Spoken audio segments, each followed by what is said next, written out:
Hey, this is Bernie on bright and sunny Monday, the October the 5th. And one thing I was thinking about was barbecue diversiology. And look at this. I picked up this nice grill at Canadian Tire. Can you see that? Yeah, amen. Look at that. Cook my sausage on there with my pancakes. And maybe some of those potato fritters, And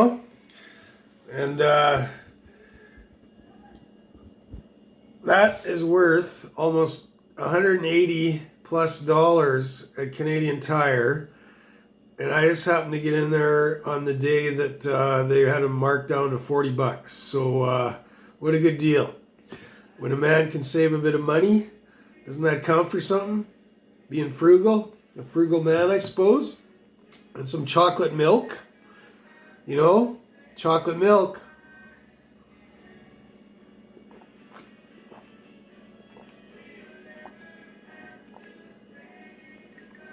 Life is simple, like chocolate milk. Anyhow, Justin Trudeau, my beef with you today, beef number 3. I suppose I should recap number 2 a little bit. I've been on the desk email with my appeal for the CERB money. I sent a note to the Prime Minister, got passed over to the Minister of National Revenue, Diane Jolet, 2 weeks ago now, I guess, as nobody could make a decision on my situation and that I have no money, like other Canadians getting all this help. And I'm waiting on my customers, I suppose, you know that. And that's coming, but right now in the interim, we need it at CCI Bernie May. And haven't heard nothing back from the minister level on the CERB. And then on the loan, not quite a week ago almost, I wrote a letter again to the PM office to pass on to the finance minister, Chrystia Freeland, Deputy Prime Minister, Finance Minister, I suppose. So I'm hoping to hear back on that soon. Like 2 or 3 months from now, when I get everything settled, have money in for my customers, paying myself a salary, I suppose, it's not going to matter if it takes that long. I need the financial help today. So I'm pushing hard. And if I'm not worth being a Canadian, I don't know what is nowadays. I can't wash up on shore and pretend I'm a refugee, and I might get more help that way, I've suggested, as a 5th generation North American Canadian person. But what do? I'm staying here. I'm standing my ground. You're not going to take nothing from me. I've been paying my bills, I suppose, but what if I don't have any money in the interim until I get my payment promise from my customer? And we just got some terms sorted out on some of that, on the new stuff. But what are you going to do? Lots of people are in dire need, and I'm one of them, and I'm not going anywhere. I'm a Canadian. I made this nation proud. Me personally, Bernie May. I've been part of it. Used to sing "O Canada" as a ritual in school when we were kids. Been part of Hockey Night in Canada. Putting the anthem in my heart, "O Canada." Every year after that. Prayed for the troops and all the missions to Afghanistan, all the peacekeeping of the supposed wars around the world the Canadian troops went to. I've been part of this great country my whole life. Never went anywhere. I only lived for almost a half a year in Seattle until I had to come back because I couldn't get my immigrant status. I was going to work for Microsoft down there at one point in time. Didn't work out. But I've been a Canadian through and through. So who isn't important here in this nation? The new people certainly are. And people that come in. And what about that $1 billion grant we gave to that WE organization? I can't even imagine that. Is there like $6,000 in the corner of that $1 billion grant, Justin, to the WE organization for public speaking seminars and drilling water wells in Africa, I suppose? Is there like $6,000 you can shave off of that to give to me till my customer money comes in? Could you please? I'm begging here. Beggars can't be choosers. I want the money. And then my $40,000 loan, well, every business is getting that.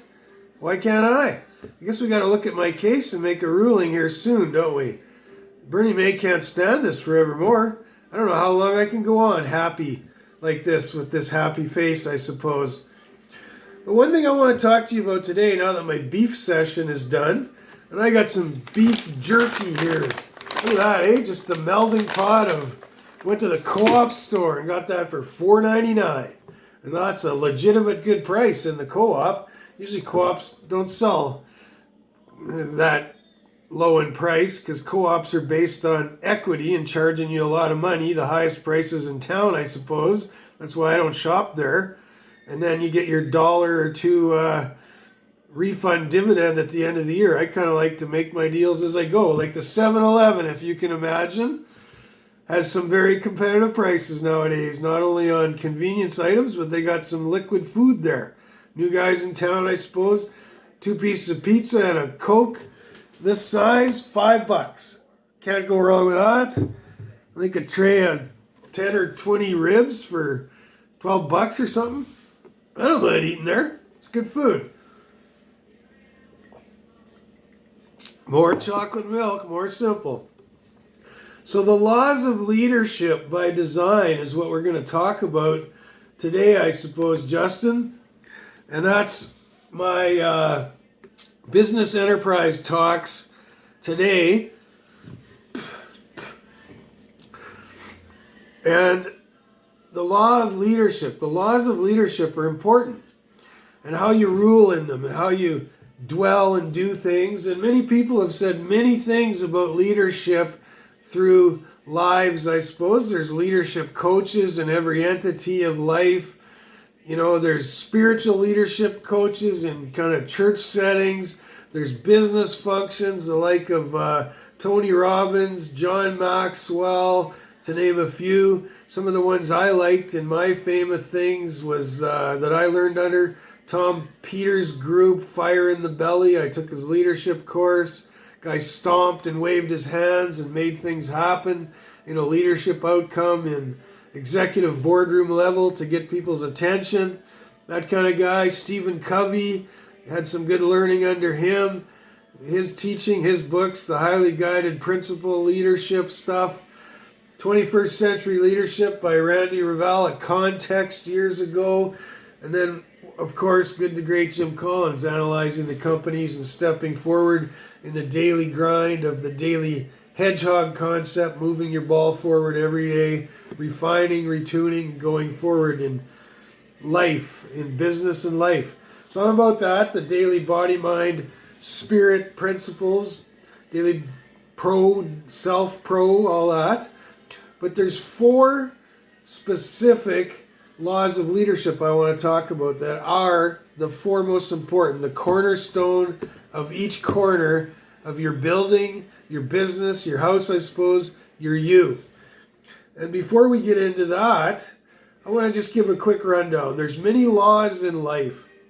And I've talked about the sanctity of business and obeying laws. You do clean, good business that way. All those laws can be boiled down to and derived from the original 10 that God gave the law of Moses to. Now, through time, as I've studied the ancient scriptures, as you know, the Indiana Jones prose of things, through time, man has built off that foundation and went forward with other laws. There's even bylaws about some places you have to wear a mask, some cities with COVID times, all that. Some of those laws have kept on tangent and have been good laws, I suppose. Others have maybe got off track and aren't lined up with the original right scripture's intent of ancient history pro wisdom that the Good Samaritan pro and our business consulting firm Connections Consulting promotes. But you can boil it, any law, back to those 10 somewhere. Hopefully those were the founding 10. And the reason why God gave the 10 is so that people had a route to follow. Because we could not act and do things perfectly in right favor and outcome with him and other people. We become unruly sometimes. We make bad decisions. People just make mistakes. But making a mistake and having ill intent, I suppose, are two different things. And I'll go through those 10 laws in a second. But what I want to say is, thank you for praying for the fires, that rain would come. We're getting some good rains along the west coast. I hope we get some out west, northwest of Calgary as well. Put these fires out this week. Thank you. Keep praying. I'm going to start praying because my third beef with the federal government is that my kids aren't coming to visit me because there's no open border for family. If we can bubble as family and neighbors and choose who we bubble with in our society, why can't we do it internationally when the airplanes are... And okay, come on guys, this is a concern. I think we should get more serious about me and my kids and others in misfortune like this. When families are COVID-free and they know it because they don't have the symptoms, and airplanes can get you, according to all the safety precautions, from one place to another, why can't family join together internationally in a bubble in these times? I suppose we could, but it's not happening under the Justin law of the Trudeau liberalism government. So I'm concerned about this. This is beef number 3. I think as a society we need to know more about this kind of thing and be pushing on those buttons instead of worrying on the 6 o'clock news. Some fathers on there griping and complaining there's no current law for Halloweening and trick-or-treating. Well, how do you suppose going to get goods from any person that's a stranger to you and you don't even know would be good in any way anyhow? Maybe, in that note, just take your kids this year in a good dwelling and go visit your 5 friends, even if they're scattered around the city, people you know, and just drive them there and get as much treats as you can from 1 or 2 or 3 or 4 or 5 or 6 families, I suppose, instead of this old good favor of knocking on every neighbor and every door and people you don't even know, I suggest, where it could go wrong. Maybe they have COVID, you don't know. Let's get more on the ball with how do international fame families like Bernie and others, I suppose, get to see their kids. Why couldn't there be an international bubble? Why couldn't it start today on October 8th like it was suggested by the immigration minister last Friday? And why would there even have to be 14 days of isolation, self-isolation? It would make absolutely no sense if nobody has COVID and everybody's coming to visit each other directly and spending time together for a 3-day weekend or 2 or 3 or 4 days or a week or whatever, and then returning back to where they go with their favor of outcome of life. Now let's go with the 10 laws here. These are the laws that God initially gave to mankind, to people back probably 5,000-6,000 years ago. Don't have any other gods before me. So he's the one and only Almighty. He's saying, go with him alone. And the other one was, don't have any graven images or idols that you respect more than me or my favor. That's what he said, the Almighty. So that's 2 key ones. Now the next 2 are also about God as well. He said, don't take my name in vain. Don't curse people in my name. Don't say a suggested swear word with my name in it. He didn't want that disrespect. He wants the authority, and he wants no blame on his name. He wants it to be good stead with others. He wants it to be recognized as fame and good fortune, and that's why he said that. Take your day of rest, he said, and keep that worthy in your mind. And it's holy to me, he said. And those are the 4 about him. Now the next one, he said, honor your mom and dad. Things will go well with you and you'll have a long and prosperous life if you honor your mom and dad. That's just a good spiritual law. And even if you've had disputes with your mom or dad at different times, keep settling them out and keep getting along as time progresses forward. Life's not perfect, but keep moving in the direction and coming back to honor, even if you flub it up once in a while. And it's not necessarily ill intent, but it might be. If it's spite, come back to it. Honor your parents. Do not kill other human beings. Do not kill. Murder's a bad one. Do not kill. Adultery. No affairs with the other man's wife. blah, blah, blah. I'm not going to go any deeper into that, but that's the point there. Do not steal. Another man's goods are his goods. Don't take them away from him or her. Do not lie. Do not bear false witness or accusation against your neighbor.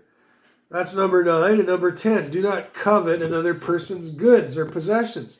Don't have envy towards, gee, I like that guy's old Camaro Z28. I wish I had one, to the point where your heart's going rotten about it and your mind and you're all contrived about it. Don't do that. Now, those are the 10 laws that God gave people. And if we try to abide by those the best we can and don't mess them up, there's a lot of things said in the Holy Scriptures, but those 10 are your foundation. If that's your sole focus, you'll do well. Trying to do your best at those 10 things, I suppose. So I want to talk to you about the 4 laws of leadership. And I told you I'd give you a little bit about my personal journey. Law number 1 of leadership is the law of carefulness. Be careful with other people. This is more important in these times now than ever. Respecting other people, but just being careful with who they are. Treating other human beings with care. If you flub it up, go back and sort it out. Get along. I remember backcountry skiing years ago on a Yamnuska outcome where I got my leadership certificate in the outdoors. And there was a young girl named Laura from Ontario, I suppose. She was 18 and I was in my mid-30s. And she was struggling with some of the terrain in the group that we were going over. And I was in the middle of the group. There's about a dozen of us. The guide was out front leading us. And I noticed she was at the back kind of lagging behind. I noticed. I was just a participant. I wasn't the formal leader. And then we got into some foggier ground where you couldn't see. And I knew Laura was way back there. And what I decided to do, because there were some cliffs and stuff, it was a bit dangerous, the route we were starting to take, I dropped to the back of the group so that she wasn't last. And no matter how slow and lagging she got, I was behind her, and I just stayed there. I wanted to make sure her misfortune didn't come. No, that she didn't have any misfortune, exactly. I got into trouble for holding up the group that day from the guide. But that was a choice I made in carefulness with Laura as an important person in our group. She may remember this to that day, I don't know. Now that's 20 years ago, so I suppose she'd be coming up on her 40th birthday here in the next couple of years. Maybe she remembers that. But anyway, the law of carefulness. Be careful with other people. Number 2, now these are the 4 cornerstones. I'm saying the most important laws of leadership out of everything anybody tells you, and especially important today in these end times of business and life outcomes. Number 2 is the law of concern. And you may want to go back and listen to these stories again, because I'm talking pretty fast here at about the 16.5-minute mark of this video. And then on, after we got through some of the scriptural promise of true, if you're just interested in hearing my stories again. The law of concern for others. Because of my concern for people and how I treat others and my intention to teach and do well with them, to be a good listener when people talk to me, even to the point of stopping them and backing up because I want to find out a detail that was important so that a year from now or 2, I remember that exact story and I care about them. I have concern. Now, if you might view me as interrupting you, but it's just logic. You want to know that if you glaze over it, you'll never remember. And sometimes it's that one detail, like, how's your Uncle Doug doing? Is he a good guy there? You were telling me he broke his leg there. I remember that story about a year and a half ago. Is he doing good now? You might not have remembered if you didn't back up and hear that one little detail. That's concern for others. Now, back to the Yamnuska trial of those 90 days, we were out in the adventure wilderness, skiing, avalanche training, climbing through crevices on a mountain climb in the winter, all that stuff, rock climbing, whitewater raft, canoeing, all that. The group elected me at one point to speak on behalf of the guide because the group got divided. We were in this time of, we had to make a choice to spend our next 3 days doing one thing or the other because we were running out of time. And some of the group wanted to go climb the mountain, and the other part of the group wanted to perfect their skills more and do training. And the group got divided and couldn't get along one night at the campfire in our hut and our meal. And they picked me to sort it out with the guides and get up and speak. Now, was I a leader accommodated to this? No, I was learning the practical stuff of the outdoors just like anybody on a more perfected skill. But they picked me. Maybe there was 2 or 3 other people older like me. Lots were in their early 20s, late teens. And we ended up dividing the group as the best decision. But then after, people were still bent out of shape. Emotions run high. This fight, this team that had been gelling together for 2 months out of this 3-month period had this battle. Well, we got back to the base camp. We had to sort this out. So they asked me to accommodate facilitation, get everybody sit down in a circle at the cabin, talk with each other about how we felt about this ongoing feud that, no, we were getting along good till that point, till there was this choice in the road. The tares and the wheat, I suppose, not necessarily. Maybe they were both good choices, but I think one was, and it was our original plan. And there was this one guy, Fred from Quebec, that wanted to turn the group because he had his own initiative. He wanted to get the best skills, and he didn't value climbing the mountain. And some of the other ones did. The girls and stuff, there was emotions out of sort. Anyhow, we talked it all out. Everybody got on good stead with Fred again from Quebec. We got along good. And after that night, there was no rifts or hard feelings in anybody's relationship. And we all went out to the local pub and had a few drinks. And, we bumped into a few of the owners that owned the company that were out at the pub that night as well. And then Bertie went back early, but some of the other ones ended up becoming good friends and dating, I suppose. It all worked out good. Everybody got along just fine. That is the law of concern. You show your concern for others and you mean it. It's not just, your lip service. You're hearing a couple quick things they say and you got to get on with your day. Sometimes you stop everything and you figure it out and you get along because the overall concern is how are we going to dwell together and keep going as an outcome here, a team or whoever, right? Law number 3, I suppose, would be the law of involvement. And what I mean by that, involvement versus commitment, those are 2 very different heavy words sometimes. Some people use them the wrong way. Involvement is enough in society with most people.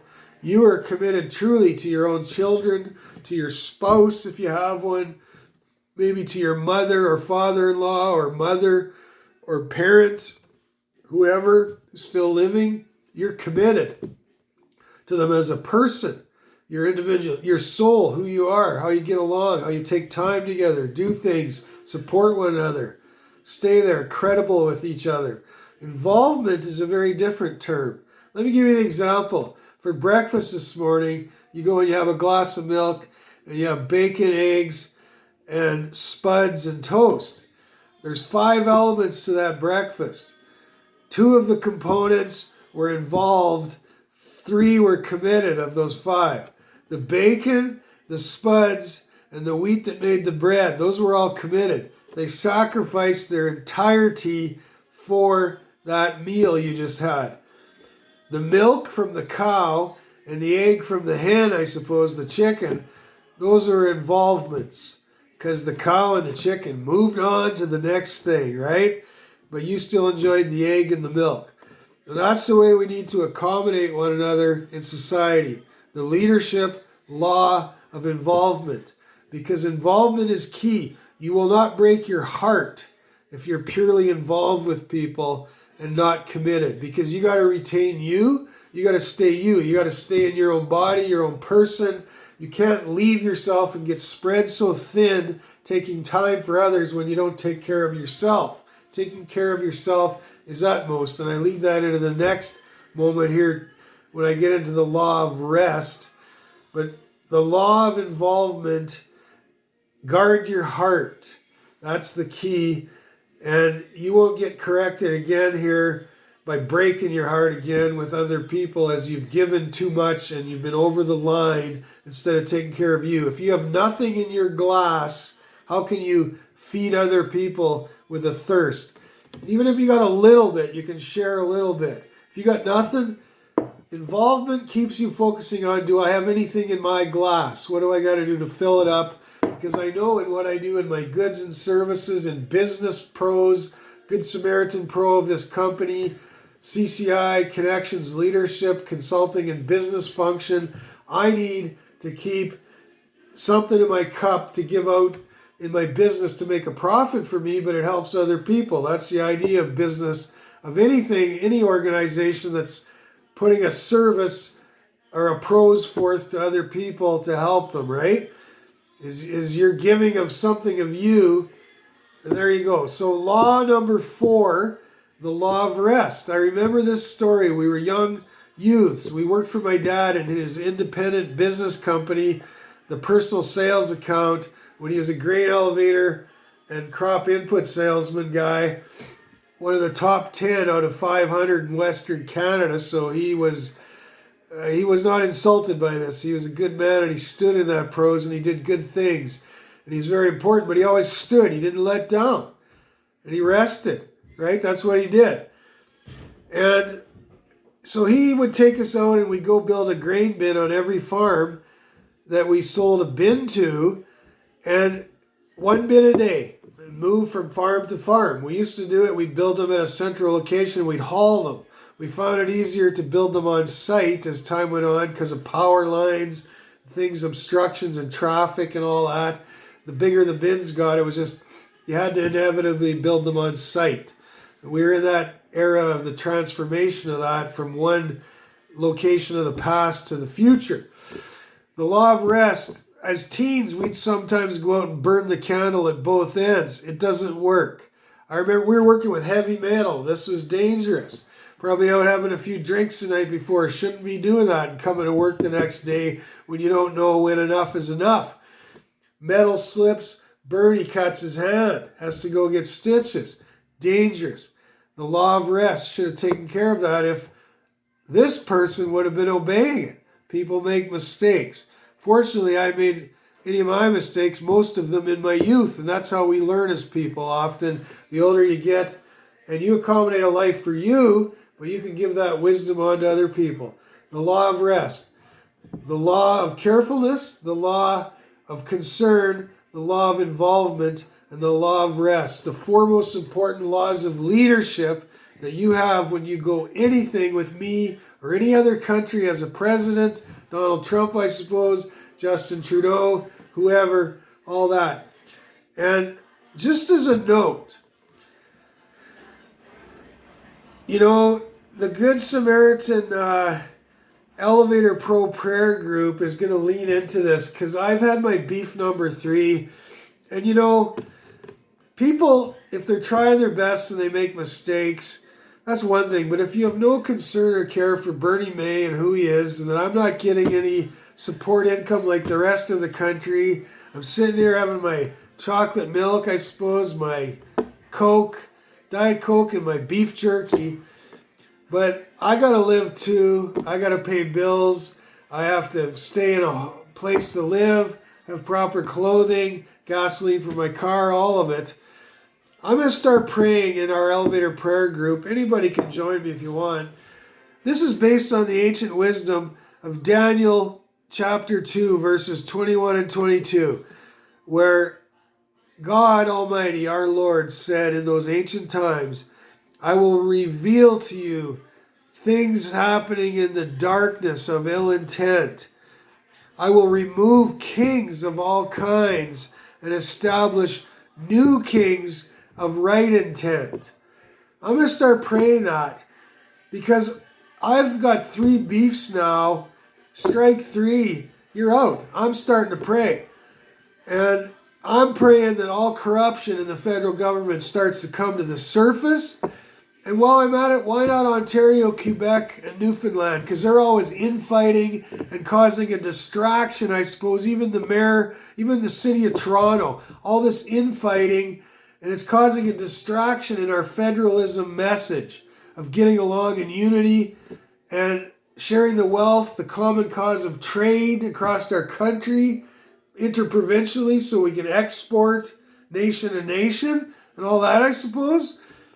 Well, let's see over the next 2 months what comes to the surface. Because I think this country's worth saving. Me, the guy that's not getting a check from it right now, I think it's worth saving. And you'll never hear from me some unified message of diversion where Alberta or anybody should stand alone. Because you know how hard that is when you're the little guy trying to take on the world, when you've already got unified strength. If you can just talk it out once in a while and take time and get along and figure it out, well, that's where we're at now. Bernie May, in summation of this, I'm giving you these 2 things. All these 10 laws God gave can be summed up by 2 that Jesus said. And if you get these 2 down, you'll have it all figured out. Everything. Love your neighbor as yourself.